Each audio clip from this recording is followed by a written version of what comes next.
Думаю, последнее, что приходит в голову большинству людей при слове «Таджикистан», это образ коллекционного антикварного автомобиля. Скорее «Газель» или «Копейка Жигули», не в обиду будет сказано. Но не создавайте себе стереотипы. Они на то и созданы, чтобы их ломать. В республике много настоящих ценителей, фанатов ретро-автомобилей. В поисках какого-нибудь грузовика военного времени или Кадиллака, выпущенного ограниченным тиражом в 50-х, они ездят по дальним весям и кишлакам. И, как ни удивительно, находят именно там, в глухих таджикских кишлаках, а не на выставке где-нибудь в Монте-Карло. Не все вещи с годами дешевеют. На этом поле таджикские коллекционеры выставили старые автомобили. Они имеют свою цену, историю и личную характеристику. Это первая такая выставка для Таджикистана. Выставку «Авторетро Душанбе» приурочили ко дню рождения столицы. Местные коллекционеры выставили 80 автомобилей 1931-1970-х годов выпуска. 20 лет тому назад.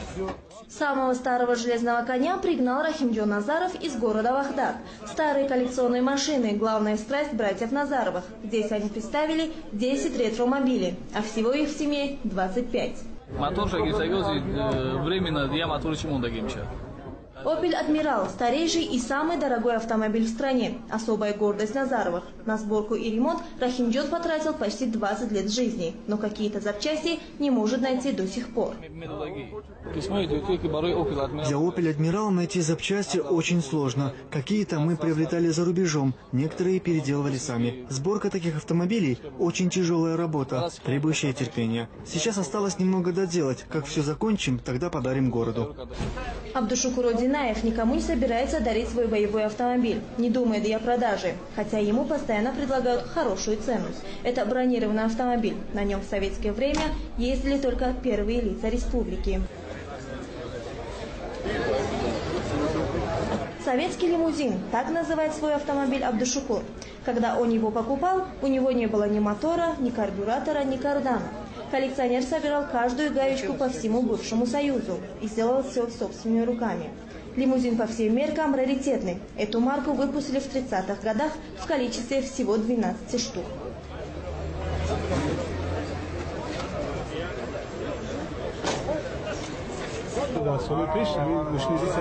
В прежние годы такие марки ЗИЛ-301 изготавливались только для правительственных лиц. Когда они выходили из эксплуатации, то их читировали и сдавали на металлолом. Я не знаю, как эта машина уцелела. К счастью, она попала ко мне. Такие машины выпускались по спецзаказу. Вот этих лимузинов было всего 12.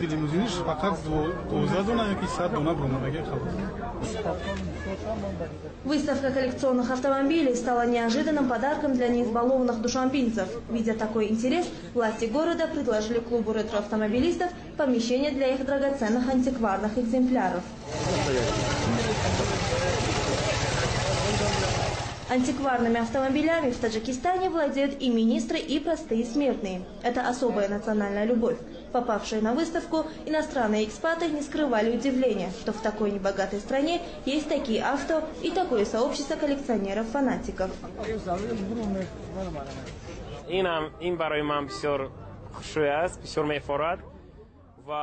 Я уже долгое время нахожусь в Таджикистане, и мне даже не верится, что здесь есть столько прекрасных антикварных автомобилей.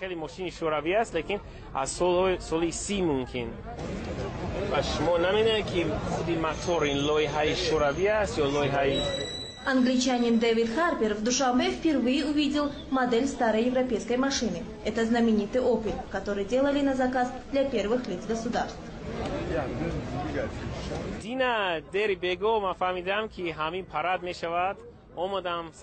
Я узнал, что состоится фестиваль-выставка, и с раннего утра стоял и ждал открытия. Лично для меня это очень интересно, потому что на выставке представлены очень старинные автомобили. Я, честно говоря, удивлен, что такие машины попали в Душанбе, и как они хорошо сохранились. Некоторые из них так шикарно отремонтированы, что, глядя на них, вспоминаешь былые времена.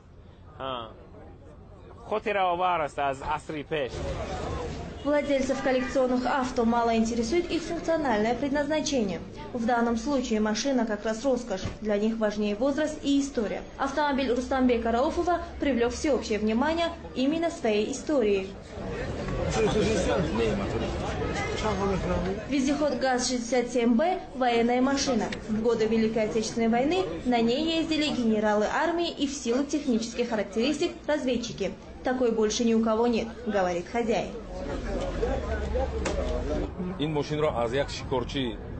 Этот автомобиль 1941 года производства. Я купил его у русского мужчины, дяди Саши из Шахритутского района. Машина была в ветхом состоянии. Я покрасил ее в заводской цвет, а запчасти купил за границей.